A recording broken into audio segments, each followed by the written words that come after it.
You guys are really going to love this, honestly. So, guess what U.S. officials are doing now in South America? Do you know who they're visiting? They're visiting Venezuela, right? And, for the past years, we've been hearing from not just the U.S., but actually 60 countries, right? And the majority of them are U.S. allies, that the legitimate president of Venezuela is not Nicolas Maduro, who was, democratically elected as the president, but Juan Guaido, who is the former, he's not even anymore. He's the former head of the National Assembly, right?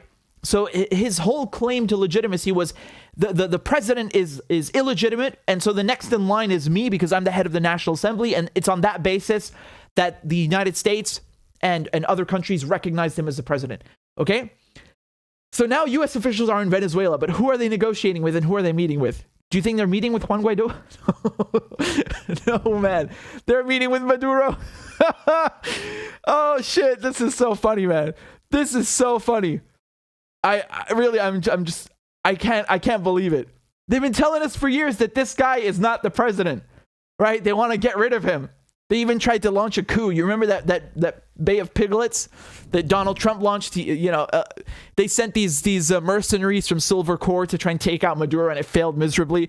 So, and they've been putting sanctions on Venezuela because this guy's not the president, right? He is the president, of course. Of course, he's the president. But the Americans want to get rid of him, and now all of a sudden they're meeting with him because of Ukraine, right? But again, just to highlight how ridiculous this is, look at this. This is from the State Department. This is under the Trump administration, okay? The recognition of Juan Guaido as Venezuela's interim president. This is published by Mike Pompeo, right? So they put this out January 2019, and they said the United States recognizes Juan Guaido as the new interim president of Venezuela and strongly supports his courageous decision to assume that role, okay? And if you're thinking, well, yeah, but that's the Trump administration. This is the Biden administration. They didn't recognize Juan Guaido as the president. There's nothing hypocritical. Well, you're wrong. You're flat out wrong, because that's exactly what Biden did when they got into office. This is an article from Reuters, February 4th, 2021. And the United States reaffirms support for Venezuela's Juan Guaido and sees no talks with Maduro. Okay, so the Biden administration reaffirmed U.S. recognition of opposition leader Guaido. It's this guy, right?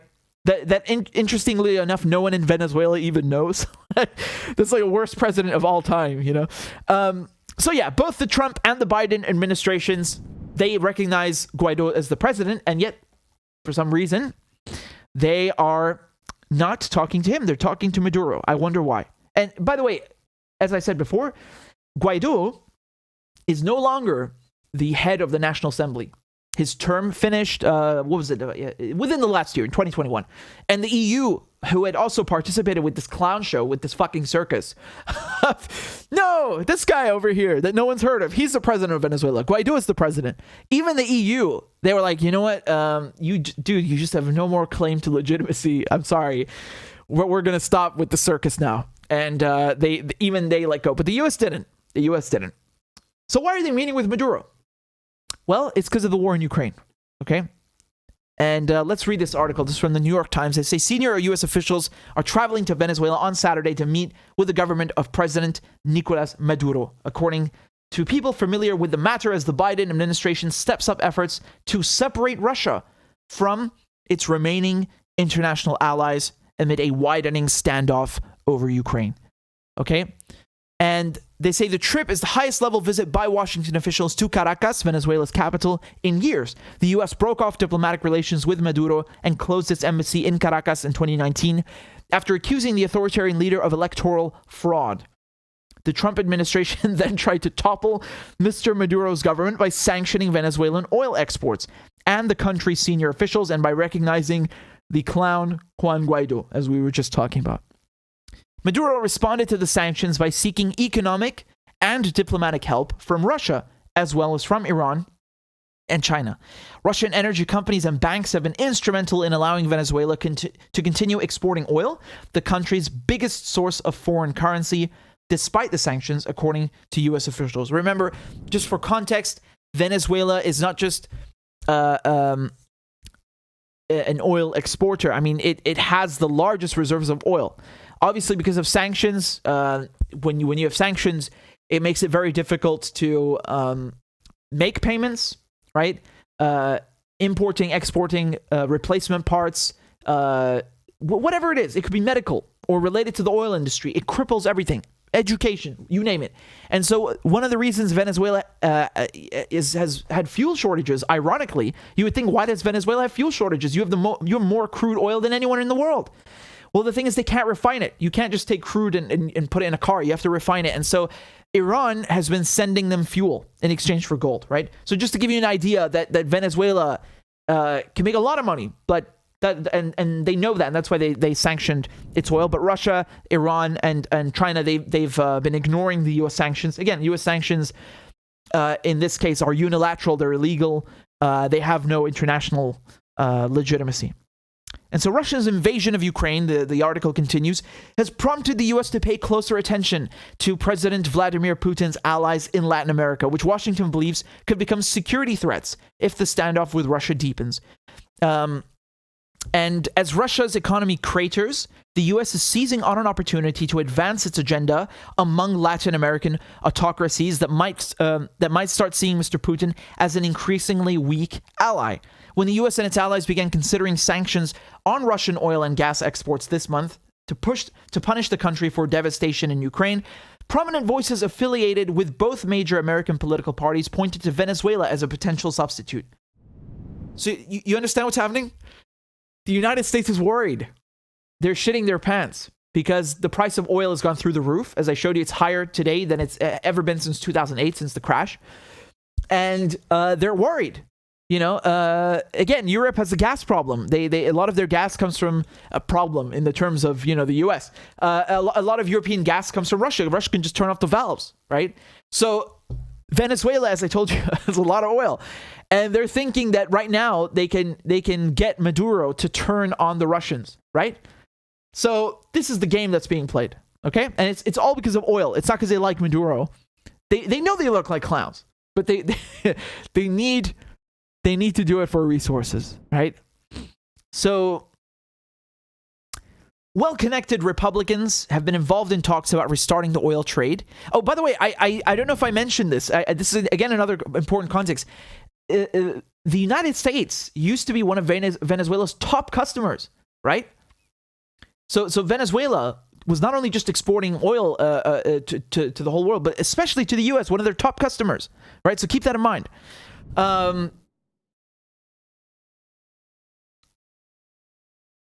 So Mr. Taylor, okay, who's a former Republican congressman from Virginia, he said he spoke on Friday night to a Venezuelan businessman who signaled that Mr. Maduro's team was eager to re-engage with the U.S.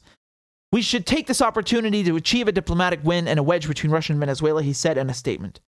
Trish Reagan, a former Fox Business host and conservative media personality, called for an alliance with Venezuela to displace Russian oil from the U.S. market. Venezuela has the largest source of oil reserves yet. We're handing that to the Chinese and the Russians, she wrote on Twitter on Friday. You're damn right, bitch. That's what they don't get.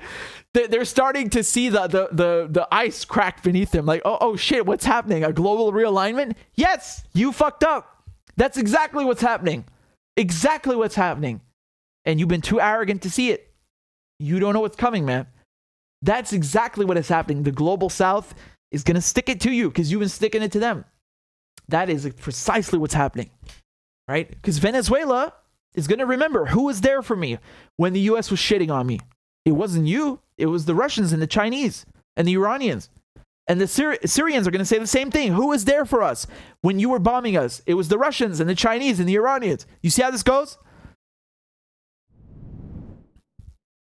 So shortly before the Russian invasion of Ukraine, Yuri Borisov, Russia's deputy prime minister, traveled to Caracas to meet with Mr. Maduro's officials. Mr. Maduro has spoken to Mr. Putin by telephone at least twice in the past month, according to statements from both governments. It is unclear how long the U.S. delegation, which includes senior officials from the State Department and the White House, will remain in Caracas or with whom the group will meet. Spokespeople for Mr. Maduro and the State Department and the National Security Council in Washington did not respond to requests for comment. That's normal. They're not going to say anything until there are more concrete developments. And so before the U.S. imposed sanctions, Venezuela sent most of its oil to the U.S., as I was telling you guys just now, to the U.S. Gulf Coast, whose refineries were built specifically to process Venezuela's heavy grades of crude, right? So Venezuela lacks that infrastructure, and given the sanctions, they're just stuck with crude. And that's why they were getting fuel from Iran. If the United States curtails the imports of Russian oil, Venezuela would be able to replace some of the lost supplies, said Francisco Monaldi, an expert on Venezuelan energy at Rice University. Mr. Maduro appeared open to discussing oil deals with the United States. Here lies the oil of Venezuela, which is available for whomever wants to produce and buy it, be it an investor from Asia, Europe, or the United States, he said in a public speech on Thursday. Maduro and other Russian allies in Latin America have begun to distance themselves from the war in Ukraine. Venezuela, Nicaragua, and Cuba abstained or did not vote in the two resolutions proposed at the United Nations this week to condemn Russian aggression, and the leaders of Venezuela and Cuba have called for a diplomatic solution to the crisis. So, speaking of the war in Ukraine and how Venezuela relates to that, let me play you a little speech from Maduro himself, right? This is just a few days ago, early March, right? Take a look at what he has to say. Biden amenaza con expropiar a lo que él llama oligarcas rusos. Multimillonarios rusos, capitalistas, son oligarcas. Y los multimillonarios estadounidenses, ¿cómo se llaman? Empresarios. ¿Cómo se llaman los multimillonarios europeos? ¿Cómo se llaman los multimillonarios de España? Porque hasta la prensa de centroizquierda de España llama a los ricos rusos oligarcas. Para que ustedes vean la manipulación. Ah, son oligarcas. Se suman al lenguaje zamorista y bolivariano de Venezuela contra la oligarquía. Ahora Biden es antioligarca. Ahora la élite europea pro-estadounidense es anti-oligárquica. Ahora ellos son anti-oligárquicas. Solamente le falta convertirse en anti-imperialistas también.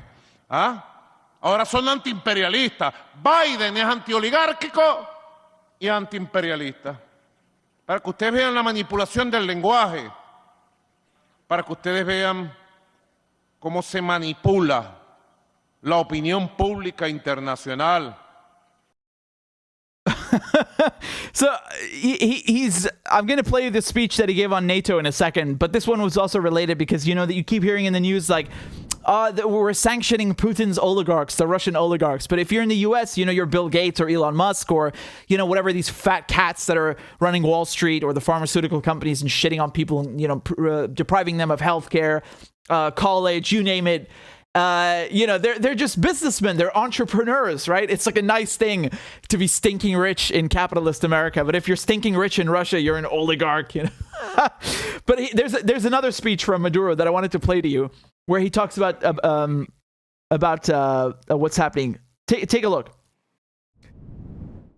Y el presidente Putin viene denunciando ante el Consejo de Seguridad de la ONU que a Rusia pretenden rodearla, apuntar todas las armas de la OTAN sobre Rusia para en algún momento que se presenten las condiciones atacar y destruir a Rusia. ¿Y qué pretende el mundo? Que el presidente Putin se quede de brazos cruzados, no actúe en defensa de su pueblo. Por eso Venezuela anuncia todo su respaldo al presidente Vladimir Putin en la...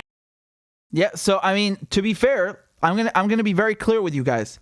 They were saying in the article that Venezuela's distanced itself from Putin, right, over the war, and Maduro is saying here that Putin has Venezuela's full support. But look at the date that was posted. It's February 23rd, so it's a day before they started the special operation, as Putin calls it. So I have no reason to believe that that's changed. I'm not suggesting that Venezuela is now necessarily against Russia. If they were, they would have voted against Russia at the UN at the General Assembly. So they didn't. They abstained. Syria voted against condemnation because, you know, Syria and Russia are like this. Obviously, there's a very close relationship with Russia and Venezuela and China and Iran and so on. Don't get me wrong. But I don't think it's entirely true what they're saying in this New York Times article that,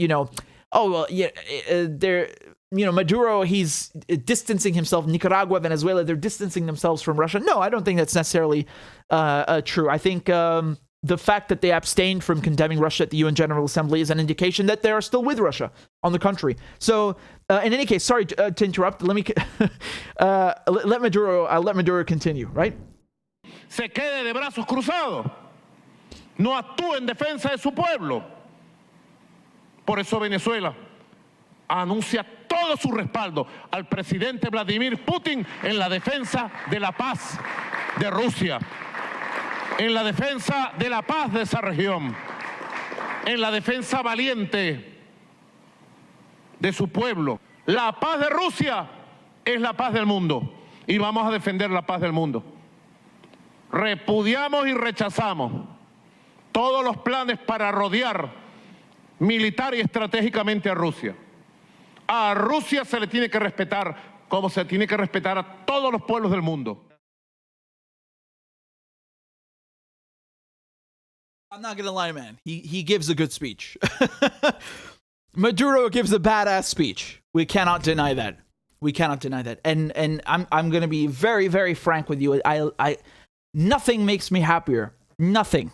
Than seeing the oppressed, the marginalized of the world supporting each other. Iran, Syria, Venezuela, Nicaragua, Cuba, Russia, China. This is the best thing that can happen, and this is what is happening.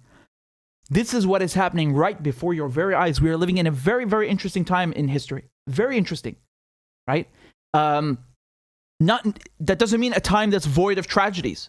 No. On the contrary. It is those tragedies which are provoking this global realignment. Make no mistake. But I just wanted to play this to you for context because I think it is important to tell you what Venezuela's ties with Russia are and what its former ties were with the U.S. in terms of exports, right? I wouldn't be surprised if they could hash out a deal. I understand people's feelings. Again, this is just me talking now, right? I understand if people would say, well, fuck the U.S., and all these 60 countries, 60, right, that recognized Juan Guaido, this puppet, as the Venezuelan president. Why should Maduro appease them? Why should Maduro start selling this oil that Venezuela has to the Americans when they crapped all over Venezuela with sanctions? And let me tell you, those sanctions are not pretty. I interviewed the UN Special Rapporteur on Sanctions. I cannot believe I've never uploaded that interview. It's scandalous, honestly. It's I think, almost a year old. It was from a television program, but it's just as valid. Doesn't change anything she said, right? Because she went there to Venezuela. She saw the effect of sanctions. I mean, people do not even have pencils to fucking write with in school because of these sanctions. And we haven't even gotten to the fuel and the food shortages, right? But anyway, just going back to what I was saying, I understand people's sentiments when they say Venezuela should stick it to the Americans. But I do think that when you're running a country and you know the potential source of revenue that this oil has for Venezuela, and what good that could do for the country, I wouldn't be surprised if they hashed out a deal. Now, however, if that means abandoning Russia, no, that obviously is not an option, and I would be very surprised if Maduro took that route, which is what the Americans want. The Americans, you have to understand something. The Americans are not gonna lift the sanctions, unless you're not gonna get out of the alligator's mouth and the alligator's grip unless you sell out. That's very likely what's happening, and the Americans are not stupid. It's a very special occasion, and it's a very telling sign that they're sending a delegation to Venezuela. They wouldn't do it if they could, if it wasn't serious, right? But for the U.S. to lift sanctions and start taking Venezuelan oil again, let me tell you something, man. That's not going to happen unless Venezuela severely compromises. That's how it goes. It's like the mob. It's the mafia. You have to look at this through that lens, because that is fundamentally how it works. And I don't expect, I would be very surprised if Venezuela did that. I think the Venezuelans know, Maduro knows that in the short term, yes, it would be very profitable to let the U.S. lift the sanctions. you could start not just selling the oil, but of course importing all replacement parts, medical parts, you name it, right? It opens up so many possibilities because that's how bad sanctions are. They really limit you. But in the long term, you don't want to be with the U.S. The U.S. and the West, they're winning right now. That could change tomorrow. It could change in 10 years, but it's going to change. And the winners that are going to emerge from this global realignment, right? That it's not the U.S. No, it's Russia, it's China, it's Iran, and it's all their allies. And Maduro knows where his bread is buttered, as they say. He knows. And it's not in Washington, D.C. It is not in Washington, D.C. So we'll see what happens. But I think it's, let me just say, in general, I am happy to see diplomacy. I'm very, I think it's always the best alternative. You know, when you see peace talks with the Ukrainians and the Russians, wonderful. Peace talks with the Venezuelans and the Americans, wonderful. Yes, good. That is what should be happening. But what is the price that the Americans will try to extract? That remains to be seen. And that's why you haven't heard any comments from the Americans nor the Venezuelans. They want to keep this, I think, hush for now. But it's what we can laugh at. The clown, the puppet that they tried to replace Maduro with. This idiot that's no one's ever heard of. That no one has ever heard of. Guaido. Man, this guy must be feeling really shit right now. I don't like to laugh at other people's misery, but this is, please, for the love of God, remember, this is what it means to be a U.S. ally. They always fuck you. They always fuck you. Always. This guy, he thought that he's gonna be the king. He's gonna rule Venezuela. He has the Estados Unidos, the U.S. behind him. And look where Uncle Sam is right now. Left him, hung him out to dry. Always. This is always what happens. It happened with Saddam Hussein, right? He thought, I have the U.S. backing me against Iran. They came back and they literally hung him, right? It's happening with the Kurds. The Kurds, they think, okay, we'll work with the Americans in Syria. Look what they did in 2019. Left them in northern Syria. I mean, they just moved to the east, to be fair, right? This is what happens. You get in bed with Uncle Sam, you're going to find yourself in a lot of trouble. That's always what happens. I always tell you this. Every time I tell you this. And it came true again. You see? This is what I'm talking about. You can't trust them, man. You cannot trust them. You might win in the short term. They're going to fuck you long term. And it wasn't even that long. Anyway, it's nice to see the Americans finally showing some respect. Putting some respect on Maduro's name, right? As should be done. He's the legitimate president. He was elected legitimately, democratically, and that's it. End of story. I hope there's a way to lift sanctions without the Venezuelans selling out the Russians. The Russians, Chinese, just to give you an example, when the Venezuelans wanted to export oil, you're in Venezuela, you go to the Europeans, they say, we're not touching it. If we buy your oil, we're going to get fined by the U.S. They'll close down our companies in the U.S. They'll put us in prison, maybe. You could even go to jail. And no one wants to work with them. That's how it is under sanctions. The Venezuelans want to buy medical supplies. The German companies tell them, go away. We don't want to touch you. We're not selling you anything. We don't care if people die. We're not selling it. We'll get in trouble with Uncle Sam. The Russians, they took the oil. The Chinese, they took the oil. They helped them out when no one else would. There's very few countries. And I suspect Maduro is going to remember that.